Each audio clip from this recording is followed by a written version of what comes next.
Thank you. Right now we're still in the blockchain and crypto area, and I'm inviting Sharik Hashmi to pick up the stage. Sharik, are you here? Do you hear us?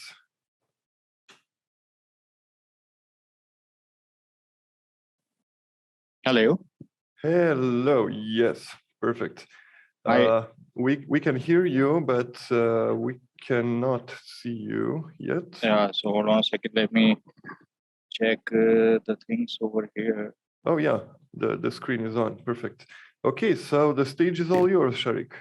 Thank you very much, Alex, and I'm very much thankful to you for inviting me for this tech conference. Regarding this, I have just heard the conversation regarding the blockchain and the ethical hacking and everything. So, I mean, there are things over here, and completely, if we are talking about the blockchain, it is not hackable in the sense that we need the 51% attack to make sure that it can be hacked between the miners or between the validators. So we have been in this industry for the long time, and we represent different blockchains, including proof of work and proof of stake. So from the validation purposes to the mining strategies, so we have observed that even though blockchain is not hackable, but still, if we are talking about the initial stages of the blockchain, specifically Ethereum Classic or Ethereum, then it was hacked, and last year it was hacked 3 to 4 times. And the reason was the same when there is a 51% attack possibility, so blockchains can be hacked. Regarding the ethical hacking and hackers, via the websites and the exchanges we have observed, and my colleagues before this conversation, they were right that more of the hackers are the teenagers, and they are like from the same group where they are not doing anything else except hacking. So either they are ethical hacker or the hacker, but they have hacked not even the blockchain or the web-based blockchain concepts, but even Twitter was hacked last year, and major accounts of the Twitter was from the cryptocurrency or the blockchain, so they were hacked. So Twitter, LinkedIn. So we have observed conventional ecosystems, they have been hacked. Web-based blockchain ecosystems, they have been hacked through exchanges too. So these are the things. So right now we are in the Web 3.0, and we are still doing some sort of development in terms of features or the security of the blockchains. So these are the things regarding the blockchain. Still, it is in the maturity stage, and there are so many adoptions is going to be happen with respect to the development phase, with respect to the cybersecurity phase. So these are the things. So let me proceed further with the topic today for us, which is very much involved, and we have observed like so many hypes and so many announcements and so many new things as I have said regarding the blockchain adoption. So the current adoption is usually we have heard the metaverse, and with respect to the metaverse, we have heard the NFT games, NFT and game. So we call it the blockchain tech and gaming. That's play to earn models. So it's like a meta game verse. Okay, so here we will initiate from the blockchain. A bit of information regarding the blockchain. It's a trillions of dollars industry, and we have observed like approximately $3 trillion market cap in the last few months when it was at the very high stage of market cap. So blockchain is a time-stamped series of an immutable record. There are four main properties of the blockchain are decentralization. It is totally a decentralized concept, okay, or touch technology, highly immutable. You cannot change any record without the consensus of the shareholders or the stakeholders. Transparent. It is trackable, transparent, and all of the information can be traced. Either it is data, either it is transaction, or either it is any other information. So, majority of the governments or majority of the specifically Dubai government, where we have worked before, and we have mentioned in earlier conferences too. So, 20 different departments of Dubai government, they are already on the blockchain, and since December 2021, they are totally paperless. So by doing so, they are going to secure approximately $5 billion worth of papers per year. So that's what they are right now saving in terms of cost. So, and the transparency and the security. So 20 different departments have 20 different servers. So the whole government information is secure in 20 different servers with blockchain technology. So the security, I have already mentioned the security. So these are the four main features, okay, of blockchain technology. So right now, this is me, Sharik Hashmi. I'm the CEO of ZXC ecosystem. We have worked with, I have already mentioned, we have worked with different blockchains. Either it is proof of stake, either it is proof of work. I was the early ambassador of Lix ecosystem that was totally delegated proof of stake concept. BSV, which is the hard fork of Bitcoin, which is the first blockchain actually, and that was a payment option. That was a peer-to-peer ecosystem introduced by the Satoshi Nakamoto. Okay, so this was Industry 4.0 application we have installed, we have implemented, we have given the technical education as well as the technical implementation in Middle East and North Africa region, and Dubai was the main part of it because they are very much tech savvy government. So like I just mentioned that 20 of the Dubai department, they are already on the blockchain technology. ZXC ecosystem, like we have done so much with the public blockchain ecosystems. For our private organization, ZXC ecosystem, we have developed a very first artificial intelligence based algorithmic crypto trading bot and the staking, that is the own token. So it's an artificial intelligence based with respect to the algorithmic trading bot. So it is usually used for the exchanges. Okay, ZXC wallet is a very unique wallet for the wallet to wallet conversation or the chatting. And you don't need the address for this purpose. You can send and receive the funds by doing chatting. So L2 validators is the layer 2 validators from like I mentioned, from proof of work to the proof of stake. There are so many validation program right now going on, because the proof of work blockchains are usually not environmental friendly. Even though Bitcoin was the proof of work strategy or proof of work consensus algorithm based blockchain, but due to the carbon footprints and other environmental issues, so it is not environmental friendly. And we have observed last year in the month of September and October, like China and other big countries, due to the power outage, they have banned this Bitcoin mining due to this environmental issues. So then proof of work to proof of stake supporters, we were the early adopters of Ethereum 2.0. And this was the point, actually, the proof of work to the proof of stake. Why Ethereum, which is the second biggest blockchain right now while we are speaking. So they went from proof of work to the proof of stake due to the reason of the mining manipulations and the environmental issues. They move from proof of work to the proof of stake. So we are the early adopters of the early validators of this program as well. So we have an experienced team for the blockchain turnkey solutions, and we can provide any sort of blockchain architecture, specifically with respect to the gaming and the metaverse. So blockchain tech and gaming, play to earn, gamify. We will discuss how it was initialized. So it was initialized from the internet, that is Web 3.0, and till now we were in the Web 2.0. Web 2.0 is the current technology, which is a centralized internet. Okay, and in the next slide we will discuss about it. Then peer-to-peer economy.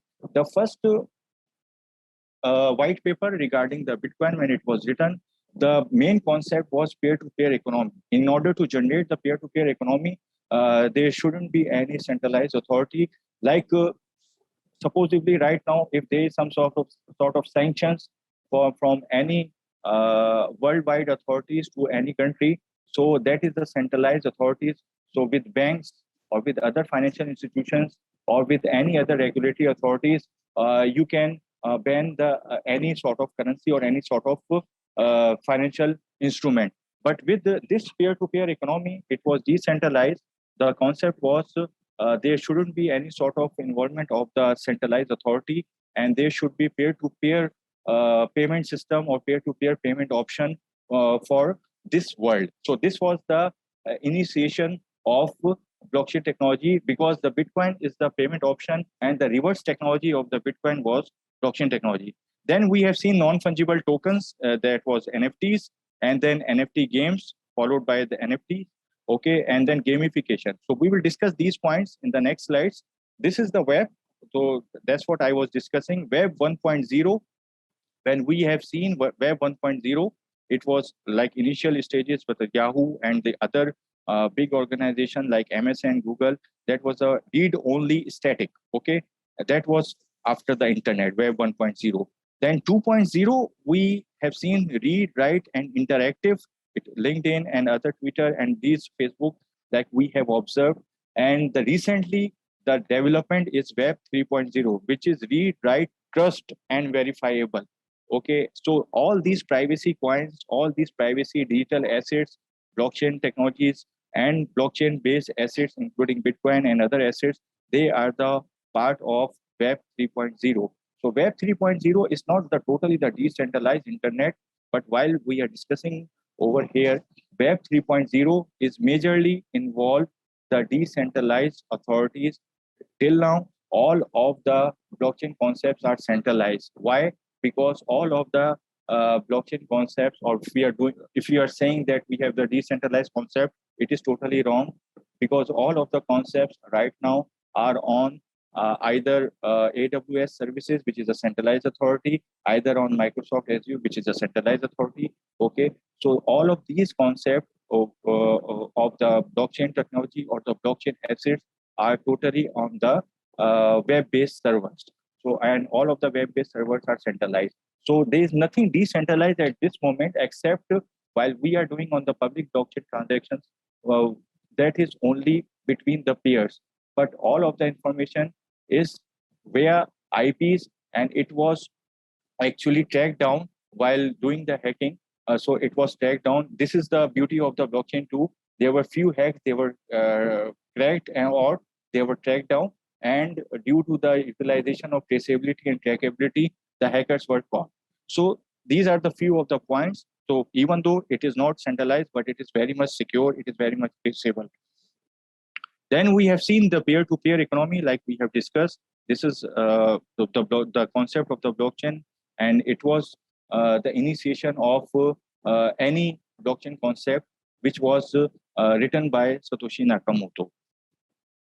Then we have observed the NFTs. NFTs are the non-fungible tokens.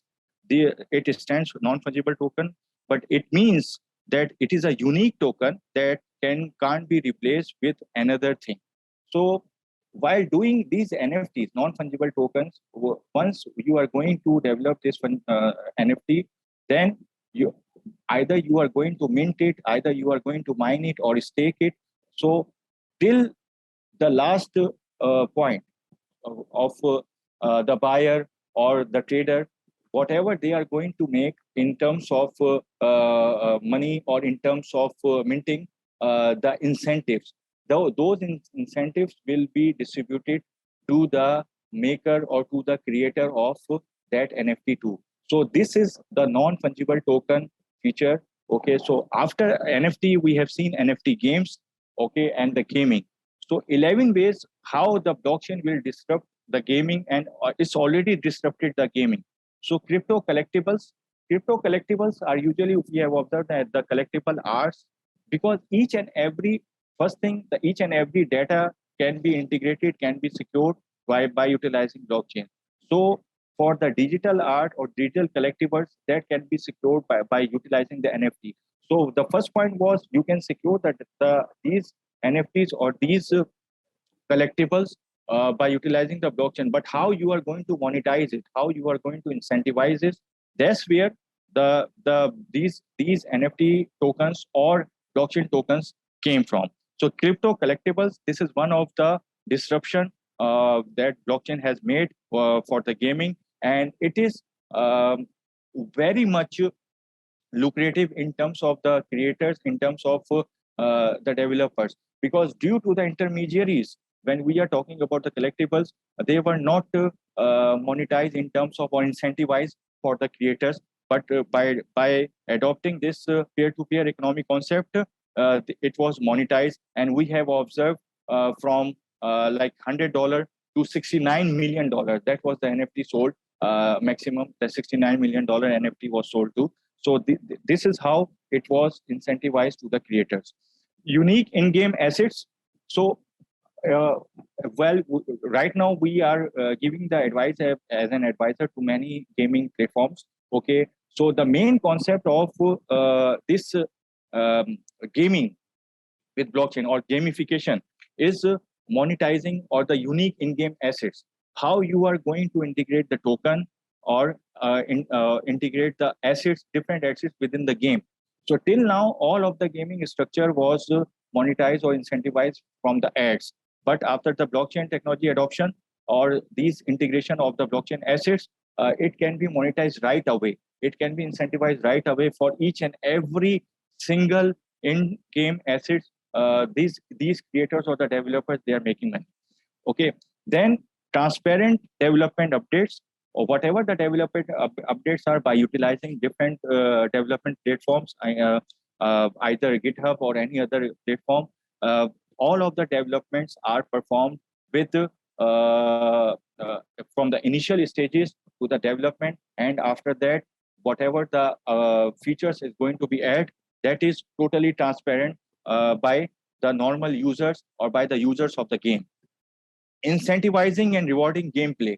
Uh, uh, there are many games, like I have discussed, and there are a few more coming. We have seen and we have observed that if you are going to incentivize too much, then it is a problem too. Okay, so currently the main challenge or the main problem with the blockchain gaming is the tokens. Actually, the blockchain tokens. Those tokens are from the creators or the developers. They develop a very nice game and they develop tokens accordingly. But due to the rewarding system, which was not economical at the time of launch, so they were totally out of the tokens. So this is one of the challenge too, but this is one of the great feature. If you are going to incentivize the rewards or the tokens according to the structure of the game, then it is very feasible. Otherwise, you are going to have your tokens lost within this gaming industry.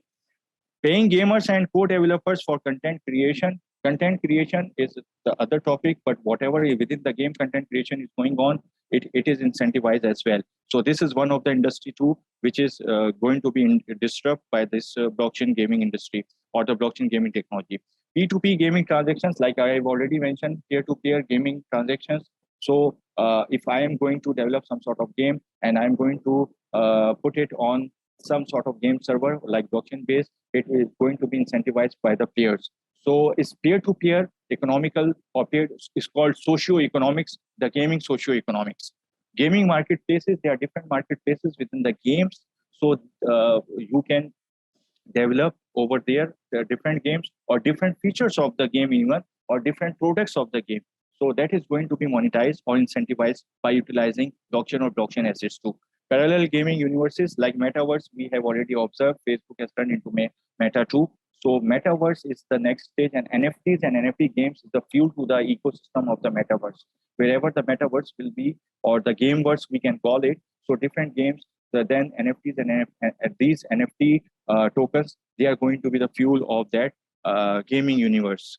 Augmented reality, that is one of the feature too, and that is the disruption from the blockchain technology. So because by utilizing this gameverse thing or gameverse technology, we have observed virtual reality, we have observed augmented reality. So because what is metaverse or what is this gameverse or gamification verse? So if we call it, so this is the integration of virtual reality and augmented reality with the blockchain asset. You have the virtual reality and augmented reality, which is the next phase of the development, and which is a very big industry. In the next 3 to 4 years, it is $1.5 trillion as per the PwC report. So it is the integration of that virtual reality and the augmented reality with the blockchain assets. So you will monetize, you will incentivize by your virtual reality and augmented reality work within the gaming ecosystem too. Secure in-game payments. Secure in-game payments because the blockchain-based concept. Okay, so peer-to-peer payments are totally on the blockchain. It doesn't matter what kind of blockchain you are utilizing. Some of the blockchains are very low in fees. Some of the blockchains, while doing the transactions, are very high in fees. So within the blockchain, the whole ecosystem of the payments is very secure. Esports betting, that's the feature. Some of the esports platforms, while they are utilizing the betting system too, so the whole ecosystem is transferring into the blockchain. So these are some of the like ways or 11 ways blockchain is already disrupted, and some more features and some more additional things are going to be added. These are some of the analysis, like it was done by Blockchain Game Alliance, and it as per the last quarter of 2021, these NFT games or gamification market was approximately $3 billion, which is increasing day by day. And some more additions of the developers, or the game developers, or the game creators, they are inserting in. They are giving their adoption. But the point is that out of this $3 billion, majority of the stake or the majority of the stakeholders are from the US and Europe. So they have done some sort of survey with these games. It's like a special game alliance, and majority of the games and the gamers are from this blockchain game industry. So by I will go only the moving forward stage, because 86% believe at least some of the traditional gaming industry will use blockchain within 2 years. So if we are talking about 5 to 6% of the gaming industry is going to utilize this blockchain assets or blockchain technology in the next 2 years, then it will be a more than $1 trillion market. So because by doing so, like we have observed so many platforms or so many mega users platform which are in hundreds of millions, they are thinking about, or they are doing the POCs via some blockchain developers for the integration of their games or their user base with the blockchain industry. And then 52% say regulatory uncertainty is there. So biggest concern and the industry's most significant challenge. So regulatory is always the challenge for the blockchain. Many governments, they have already adopted the blockchain technology, but not the blockchain asset. While we are speaking about the blockchain asset, in order to incentivize your game, in order to incentivize your effort, it should be a blockchain asset. So the major barrier right now within the countries, or even though we are talking about European and American or Canadian countries where they have easily adopted the blockchain technology, but with respect to the blockchain assets, still stable coins are very big barrier, and stable coins are the biggest mode of payment for the purpose of incentives.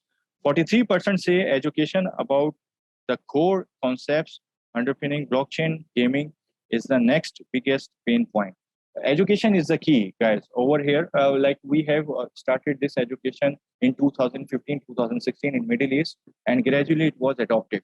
So education is the key with respect to the technology. If you're going to educate the people, that technology is going to be integrated with the conventional systems, and then that can be incentivized in terms of blockchain assets. So that was the presentation. If there are any sort of questions or queries, then I will be here and I will try my reply. I will try my level best to reply it accordingly. Thank you very much. Over to you, Alex. Thank you as well, Sharik. It was a really fruitful presentation. I read a question from the audience, from Christian Bolan. Any opinion on the Ronin hack? Any opinion on the Ronin hack? Yes. I don't know about the Ronin hack. What was the Ronin hack? If they can give me some sort of idea, I can easily tell you what was the hack and how it was happened. He says here that yesterday the Ronin network was hacked from the Axie Infinity game. But maybe Christian, you if you want to jump in and talk directly with Sharik. See, Axie Infinity, let me tell you the brief idea about the Axie Infinity. Axie Infinity, they were the early pioneers of the blockchain gaming industry. And they have initiated their concept with the play to earn game. And that was the main concern. After a while, they were doing a very good with respect to the adoption of the blockchain and the gaming. But gradually they have reduced it. And that was the main concern. Like I was talking about the challenge, tokenomics. Tokenomics was not fair. So that's why they have made it free to earn, and then gradually their token price went down. Regarding the Ronin network hack, I that stole 173,000 from them. Okay, Alex, can you open the mic for the person? Yes, he doesn't have the mic installed. That's what he's saying, that yesterday they stole 173,000 Ethereum from them. Okay, yeah. it happened yesterday. I was busy. I didn't have this information, but I will get the details and I will share it with you. No problem. Okay, really nice that we find out new things during this conference, and honestly, I had no idea about this as well. The hacks are happening. With respect to, if we are talking about the web-based concept or the exchanges, even Binance was hacked. Okay, so even though they are the number one exchange and they are very much secure, but the point is that, like I have mentioned, we are in the early stages or the maturity level of the blockchain technology. Blockchain by itself is not hackable until unless you have the 51% attack possibility. Regarding these type of like Polygon or the other networks, if they are going to be hacked, then they sort of bug. Okay, even though Google had a bug and it was mentioned by one of the programmer. Even though like Tesla has a bug and it was mentioned by one of the programmer. So bugs are there. So by these there are ways from these bugs they can get into the network and they can hack anything. So this is the problem. Even banks was hacked too. Do you see the chat? Christian is telling us some more that they found a bug in the validator nodes of the game. And there's another question on energy efficiency. Is it possible to accurately estimate the power consumption of a blockchain network? No, it is not possible. Why? Because when the mining was started with respect to let us discuss only Bitcoin. In 2009, 2010, the energy consumption was in kilowatt hour. When the difficulty level and the hash rate was high, now the energy consumption is in zeta, or it has already gone 10 to the power 18 or 10 to the power 21. So these are the kilowatt hour it is going to utilize. Right now, only the Bitcoin mining is getting the electricity consumption of Europe. So this is the electrical consumption of Bitcoin, and the carbon footprints are there. So if you are going to initiate any sort of energy consumption or the mining network, you cannot estimate that how much until unless you are the only mining provider or the mining farm. So if it is going to be extended, if the network is going to be extended, the difficulty level will be high, then there will be the hash power, and then it is going to utilize more energy as compared to before. Okay, is tokenization the future of gambling, and what are the benefits? Gambling, they have already utilized. There are many gambling platforms. They are already utilizing the tokenization concept. They didn't bring the tokenomics with their existing gambling system, but they are utilizing the tokens, specifically the stable coins, for the purpose of payment option. Okay, but till now, with respect to the gambling, there were only few platforms. They tried to do the tokenomics, but it was not successful because it was not, we can say, because gambling is a very vast industry. So you never know. It started from Macau 3 years ago. There were some gambling platform. They were utilizing the tokenomics, but it was not successful for them. Regarding the gaming tokenomics, right now we have it was initiated. It is very premature at this moment. The only problem with the tokenomics in the gaming is the consumption of the incentives. So you have to make the smart contract in such a way that the tokenomics will be feasible for the next 10 to 15 years. So that is how the economical system will be beneficial for the tokenomics, and the gaming has so many features with respect to the tokenomics. My mic, in case there is something. He has installed the mic. Can you please open the mic for Christian Ball? Yeah, Christian, you can just jump in. No, you can continue with your conversation. Like, I guess the topic, like, you didn't have any information yet. I read about it this morning, and it was very surprising to see that there was stolen so much money.